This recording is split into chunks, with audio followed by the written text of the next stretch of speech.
We're also learning some shocking new information about the migrant child crisis that developed during the Biden-Harris administration.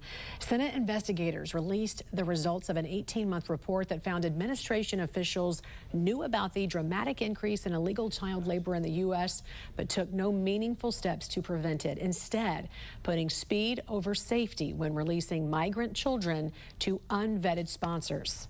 The Committee on Homeland Security also held a hearing with government whistleblowers and anti-trafficking advocates who testified about the hundreds of thousands of migrant children that the administration has lost track of in the U.S.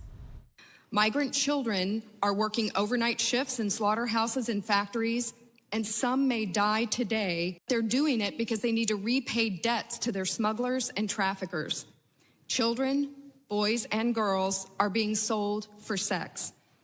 Just last month, I spoke with a care provider in Florida who told me about cases of migrant children as young as 8 with sexually transmitted diseases. The failure extends beyond the government to NGOs contracted by ORR to care for these children.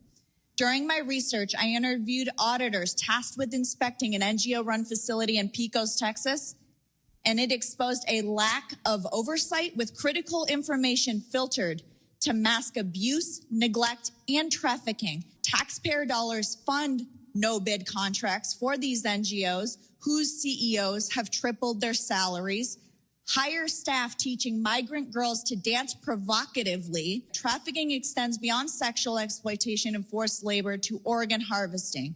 During a recent interview I conducted in a Central American prison, the convicted trafficker described organs being harvested in places like veterinary clinics in Merida, Mexico, recounting the removal of 3 livers, often sold to U.S. buyers.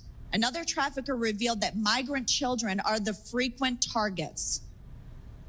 The witnesses are demanding accountability from NGOs and government agencies, as well as child DNA testing at the border.